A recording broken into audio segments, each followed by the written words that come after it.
ভ্রমণের সময় ভাগ্য যখন সহায় হয় তখন সৃষ্টিকর্তার প্রশংসা করা ছাড়া আর উপায় থাকে না। যেখানে কিনা গত 3 মাসেও কেউ স্নোফল দেখে নাই, সেখানে আমি এসে যা দেখেছি। একটু আগেও ক্লিয়ার ছিল, বাট এখন পুরোটা একদম মেঘে ঢেকে গেছে। কি যে একটা সময় পার করছে। যে পাহাড়ের কোলে গত 4 বছরেও কেউ এমন দৃশ্য দেখে নাই, সেখানে আমি গিয়ে যা দেখেছি। রংধনুটা দেখুন, একদম স্পষ্ট বোঝা যাচ্ছে। এই যে এই পাশে খেয়াল করলেই বুঝতে পারবেন।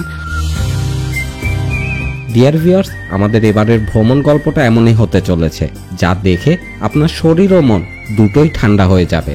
নিয়ে যাব ইস্ট সিক্কিমের খুবই জনপ্রিয় একটি জায়গায়, যেটি সবার কাছে পরিচিত সাঙ্গু লেক বা তসমগো লেক নামে, যার অবস্থান পাহাড়ের কোলে এবং ভূপৃষ্ঠ থেকে উচ্চতা প্রায় 12,315 ফুট। যেখানে অক্সিজেন লেভেল কম থাকলেও সৌন্দর্যের দিক থেকে কোনো কমতি নেই। সাঙ্গু লেক যাওয়ার পথেই দেখে নিব পপুলার কিছু ভিউ পয়েন্ট। তাহলে আর কথা না বাড়িয়ে চলুন শুরু করি এবারের ভ্রমণ গল্প।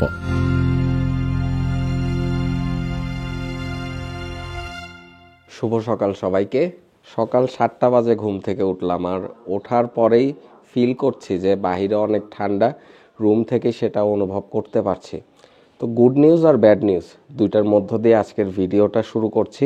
ব্যাড নিউজ হচ্ছে আমরা নর্থ সিক্কিম যাওয়ার পারমিশন এবারে পাই নাই, আর তেমন একটা প্ল্যানও ছিল না, কারণ গতবারে এসে আমি নর্থ সিক্কিম অলরেডি এক্সপ্লোর করেছি, দেখা আছে সবকিছু। কিন্তু গতবারে এসে যেটা পেয়েছিলাম না সেটা হচ্ছে সাঙ্গু লেকে যাওয়ার পারমিশন, যেটা এবারে পেয়েছি। এখন আছি গ্যাংটক এমজি মার্গে, আর এখানে বর্তমানে টেম্পারেচার হচ্ছে 18 ডিগ্রি। বাট আমরা এখন যেখানে যাচ্ছি সাঙ্গু লেক, সেখানকার টেম্পারেচার দেখেন ভাই, মাইনাসেও না প্লাসেও না, একদম জিরোতে আছে। এই যে, তো বুঝতেই পারছেন কি পরিমাণ ঠান্ডা ওখানে হতে পারে, সেরকম একটা প্রিপারেশন নিয়ে যাচ্ছি। আমরা যে হোটেলে উঠেছি এই হোটেলেই পেপারস সব কিছু জমা দিয়েছি সবারটা, ওনারা এই পারমিশনের যে প্রসেস সেটা করে ফেলেছে।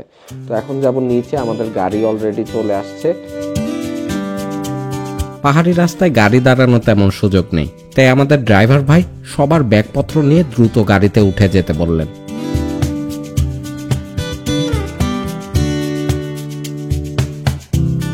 পাহাড়ি মানুষেরা রাতে ঘুমিয়ে পড়ে সাধারণত 8টা-9টার মধ্যেই, তাই ভোর সকাল থেকেই ম্যাক্সিমাম মানুষের কর্মব্যস্ত জীবন শুরু হয়। এর জন্য রাস্তায় খুব সকালেও এত গাড়ির সিরিয়াল।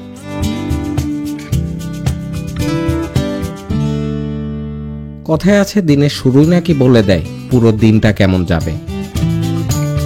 আজকের আকাশটা খুবই পরিষ্কার, শীতের সকালে এমন ঝলমলে রোদ, ভালোই লাগছে। আর আকাশটা পরিষ্কার থাকায় বিশ্বের 3য় উচ্চতম পর্বত কাঞ্চনজঙ্ঘাও স্পষ্ট দেখতে পাচ্ছি। এই যে বরফে ঢাকা এই পাহাড়টির কথা বলছি।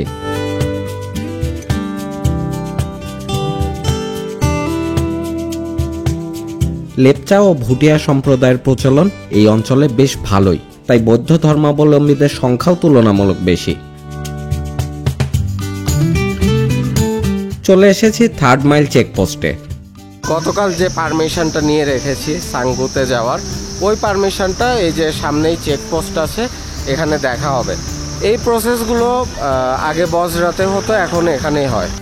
চেকপোস্টে প্রত্যেকটা গাড়ির পারমিশন দেখিয়ে সিরিয়ালে বের হতে সময় লাগে, আর এই ফাঁকে স্থানীয় মহিলারা পপকর্ন, চকলেটের পাশাপাশি বিক্রি করে অক্সিজেন ক্যান। যাদের শ্বাসকষ্ট বা মাউন্টেন সিকনেস হওয়ার মতো সম্ভাবনা আছে, তারা অবশ্যই সাথে একটি অক্সিজেন ক্যান ক্যারি করবেন। এখানে ছোট্ট একটা পাহাড়ি ঝর্ণা, চারপাশে ঝিঝি পোকার শব্দ। আসলে পাহাড়ে আসলে এসবই এনজয় করার মতো। যেহেতু এখানে পারমিশন নিতে মোটামুটি আরও 15-20 মিনিট টাইম লাগবে, তাই এখানটায় দাঁড়িয়ে গ্যাংটক সিটির ভিউটা দেখছি। গ্যাংটকের বিভিন্ন জায়গা থেকে এই সিটির ভিউটা পাওয়া যাবে। আর ভালো করে যদি লক্ষ্য করে দেখেন তাহলে এখানে যে বাড়ির উপরে যে টিনগুলো ব্যবহার করা হয়েছে, লাল, হলুদ, সবুজ, এরকম কালারফুল সব টিন, যেটা দূর থেকে দেখতে খুবই ভালো লাগে। চেকপোস্ট পার হয়ে এখন আমরা চলছি সাঙ্গু লেকে যাওয়ার পাহাড়ি রাস্তা ধরে। 5,500 ফিট উচ্চতা থেকে এখন আমরা উঠতে যাচ্ছি প্রায় 12,500 ফিটের মতো কাছাকাছি উচ্চতায়। সো যাদের মাউন্টেন সিকনেসের প্রবলেম আছে তারা এখান থেকে চাইলে অক্সিজেন ক্যান নিয়ে নিতে পারেন। এই যে মহিলাগুলোকে দেখলেন, ওদের কাছে অক্সিজেন ক্যান পাবেন। তারপরে কর্পূরের কৌটাগুলো আছে, ওগুলো বিক্রি করে। বাকিটা পথ এখন শুধু পাহাড়ি রাস্তা ধরে উপরের দিকে ওঠা। অনেক বাইকাররাও এই পথে দূর দূরান্ত থেকে বাইক নিয়ে ছুটে আসেন সিক্কিমের সৌন্দর্য উপভোগ করতে। আর এখন আমাদের যেতে সময় লাগবে মোটামুটি 50 মিনিটের মতো।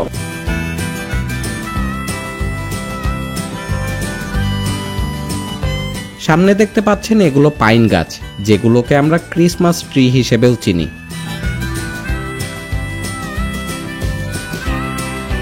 রং বেরঙের অনেক পতাকা লাগানো, যেখানে ধর্মের কথা লেখা। কিন্তু এই পতাকাগুলো কেন লাগানো হয় সেটার কারণ জানতেই খুব আগ্রহ নিয়ে ড্রাইভার দাদাকে প্রশ্ন করে বসলাম। সাদা যে ফ্ল্যাগগুলো দেখতে পাচ্ছেন, এই ফ্ল্যাগগুলোর সাথে ওনাদের ধর্মীয় ব্যাপারটা রিলেটেড আছে।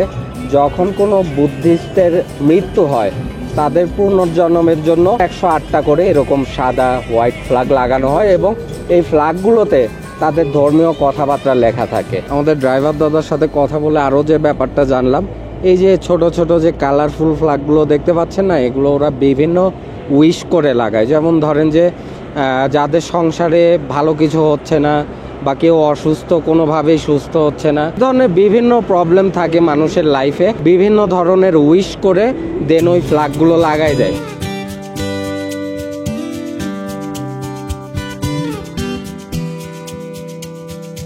চলে এসেছি কাঞ্চনজঙ্ঘা ভিউ পয়েন্টে। আকাশ পরিষ্কার থাকলে এখান থেকেই দেখা যায় কাঞ্চনজঙ্ঘা পাহাড় খুব সুন্দরভাবে। এই ভিউ পয়েন্টকে কেন্দ্র করে স্থানীয়রা তাদের হাতে বোনা উলের সোয়েটার, টুপি, হাত মোজা থেকে শুরু করে বিক্রি করছে আরো অনেক কিছুই। ভিউটা শুধু দেখুন একবার, অসাধারণ। সকালে এখন পর্যন্ত ব্রেকফাস্ট হয় নাই, এই ভিউজ দেখে দেখেই পেটটা ভরাচ্ছে। আমার সামনে দেখতে পাচ্ছেন বরফের ঢাকা একটা পাহাড় দেখা যাচ্ছে, তবে ওটা কিন্তু কাঞ্চনজঙ্ঘা না।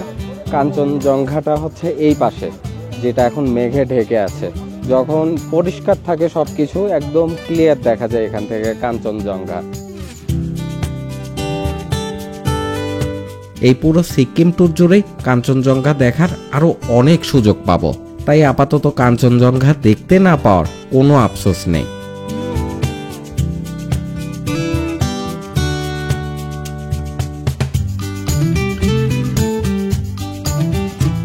এখন পর্যন্ত আমরা কেউ তেমন কিছুই খাই নাই, কারণ পাহাড়ি অঞ্চলে চাওয়া মাত্রই হাতের কাছে খাবারের হোটেল খুঁজে পাওয়া যায় না।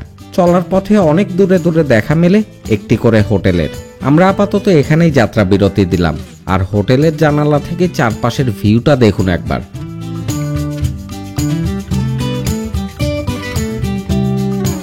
সকালের ব্রেকফাস্ট করছি, ব্রেড অমলেট, একদম ধোয়া ওঠা। আর সামনেই দেখেন পাহাড়ের এত সুন্দর ভিউ, মানে এইরকম একটা জায়গাতে দাঁড়িয়ে এখন ব্রেকফাস্ট করছি, জাস্ট ইমাজিন করুন এটা। পাহাড়ি এলাকাগুলোতে ব্রেকফাস্ট সাধারণত দেখা যায় যে ম্যাগি, চাউমিন, ব্রেড অমলেট, তারপরে চা, এসবই পাওয়া যায়। মানে ঠান্ডা ওয়েদারে এই খাবারগুলো খেতেই কিন্তু ভালো লাগে।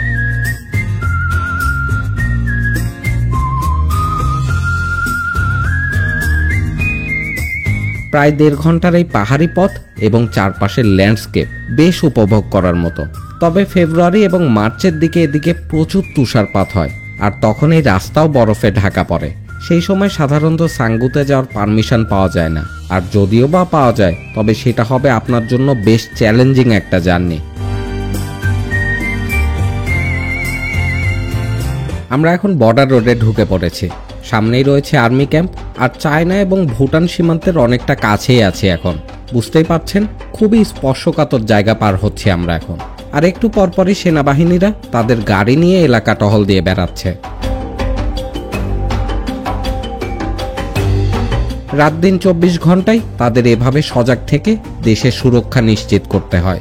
আর এই তো আমরা আমাদের সেই বহুল প্রতীক্ষিত সাঙ্গু লেকের কাছেই চলে এসেছি। ওয়াও, এই দেখুন সাঙ্গু লেক, দারুণ না?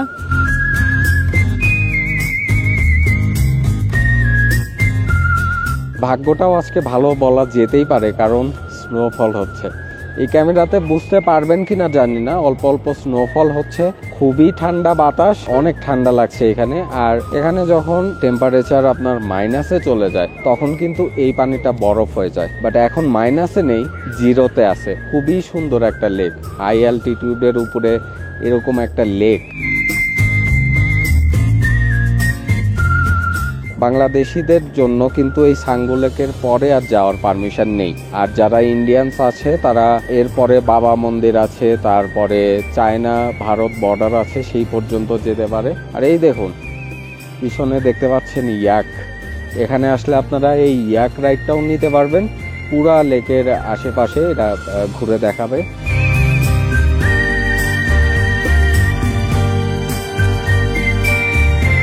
এই পাশটাই হচ্ছে রোপওয়ে। এই রোপওয়েতে করে আপনারা ওই যে সামনের যে পাহাড়টা দেখতে পাচ্ছেন একদম ওইটার উপর দিয়ে যেতে পারবেন এবং এই পুরা ভিউটা খুব সুন্দরভাবে এনজয় করতে পারবেন।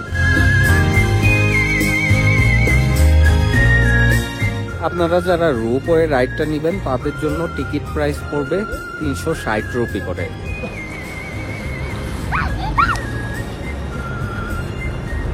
ইয়াককে ওরা কত সুন্দর করে সাজায় রাখে, শিঙের উপরে এই যে এগুলো লাগায়, দূর থেকে দেখতে দারুণ লাগে ইয়াকগুলো। আর উপরে বসার জন্য বেশ সুন্দর জায়গা আছে। আর এগুলো শরীরে লোম দেখেন, ও রেগে যাচ্ছে, প্রচুর লোম। বিশেষ করে পাহাড়ি অঞ্চলগুলোতে যেখানে প্রচন্ড পরিমাণ ঠান্ডা, সেখানে এই ইয়াকের দেখা মেলে। এই লেকটার যদি ওই মাথা থেকে একদম শেষ মাথা পর্যন্ত কাউন্ট করি তাহলে 1 কিলোমিটারের মতো হবে। আর পানির কালারটা যেমনটা দেখতে পাচ্ছেন একদম সবুজ, কিন্তু কাছে থেকে একদম ক্রিস্টাল ক্লিয়ার। এই যে নিচে পাথর টাথর সবই দেখা যাচ্ছে। সাঙ্গু লেক কিন্তু তসমগড় লেক নামেও পরিচিত। এক্সাক্ট উচ্চতা হবে 12,313 ফুট। তার মানে আমরা কিন্তু এখন 12,313 ফুট উচ্চতাতে আছি। জাস্ট 1 মাস, হাতে গুনে জাস্ট 1 মাসও মনে হয় লাগবে না, একদম বরফে এই পানিগুলো জমে যাবে পুরাটাই, এবং তখন এই পানির উপর দিয়েও কিন্তু হাঁটা যাবে। একটু রুক্ষ ভাব আছে, কিন্তু এই পাহাড়গুলো তখন বরফ ঢেকে একদম সাদা হয়ে যাবে। আর আমার গায়ের উপরে কিন্তু এখন স্নো পড়ছে, এই দেখেন। মাত্র 5 মিনিটের ব্যবধানে এখানকার হাওয়া বদলের এমন রূপ দেখতে পারবো, সেটা আসলে কল্পনারও বাহিরে। প্রথমে এক পাশ থেকে মেঘ আসতে শুরু করলো এবং কত ফাস্ট এই মেঘগুলো আসছে খেয়াল করলে বুঝতে পারবেন। যে লেকটি কিছুক্ষণ আগেও একদম স্পষ্ট দেখা যাচ্ছিল, সেটিও এখন মেঘে ঢাকা পড়েছে। তাপমাত্রা ক্রমশই নামতে শুরু করেছে এবং সেই সাথে বেড়ে গেছে বাতাসের বেগ। টেম্পারেচার নেমে গেছে, এখন -1-এ চলে গেছে। প্রচন্ড পরিমাণে ঠান্ডা বাতাস হচ্ছে, হাত বের করলে হাতটাও মনে হচ্ছে জমে যাচ্ছে। ইতিমধ্যে আমার ঠোঁট টেনে ধরছে, একটু ডিহাইড্রেশন ফিল করছি, আমার নাকও বন্ধ হয়ে যাচ্ছে আসলে কথা বলতে গেলে। এখন প্রবল বেগে ঠান্ডা বাতাস ছুটে চলায় উপরের খোলা জায়গায় টিকতে না পেরে এখন বাধ্য হয়ে চলে আসলাম লেকের নিচের অংশে, লোকাল মার্কেটগুলোর সাইডে। দেখেন কি অবস্থা, এখানে প্রচুর পরিমাণে স্নোফল হচ্ছে। -2-এ চলে গেছে এখন তাপমাত্রা। আর যে ঠান্ডা বাতাস, এই যে আমার সামনের এই পাহাড়টা একটু আগেও ক্লিয়ার ছিল, বাট এখন পুরোটা একদম মেঘে ঢেকে গেছে। কি যে একটা সময় পার করছে, এটা আসলে বলে বোঝানো যাবে না। দেখেন আমার শরীর এই যে বরফে ঢেকে যাচ্ছে, এই পরিমাণ স্নোফল হচ্ছে। এবং টিনের চালে আমাদের দেশে শিল পড়লে যেরকম শব্দ হয় ওই রকমই সাউন্ড পাচ্ছে এখানে। ও সার্থক, এবার সাঙ্গু লেকে আসা পুরো একদম পয়সা উসুল ব্যাপার হয়ে গেছে। কি একটা সময় যাচ্ছে রে ভাই, এটা বলে বোঝানো যাবে না। এই গরম চা হাতে নিয়ে কিছু মনেই হচ্ছে না ভাই, এত পরিমাণ ঠান্ডা। স্নোফল বেশ কয়েকবার দেখেছি, তবে স্নোফলের সাথে বৃষ্টি, তার সাথে আবার চা, এমন অভিজ্ঞতা জীবনে এটাই প্রথম। স্নোফল এখন একটু কমছে, বৃষ্টি হচ্ছে। আবার এই মাত্রই দেখলাম সূর্যটা ছিল, এখনই আবার মেঘের মধ্যে ঢুকে গেছে।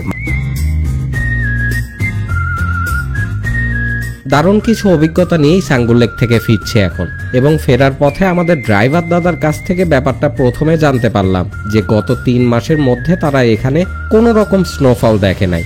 সত্যি ভাগ্যটা আজকে আমাদের সহায় ছিল।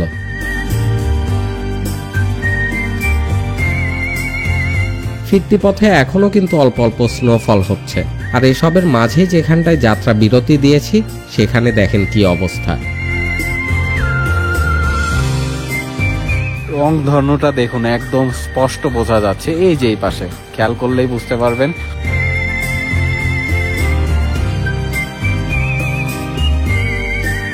এবারের পুরো সিকিম ট্যুরে আপনাদের সাথে নিয়ে এক্সপেরিয়েন্স করব দেখা অদেখা এমন অনেক কিছু। পরবর্তী এপিসোডে খুব শীঘ্রই দেখা হবে আপনাদের সাথে নতুন কিছু নিয়ে। ততক্ষণ সবাই ভালো থাকুন।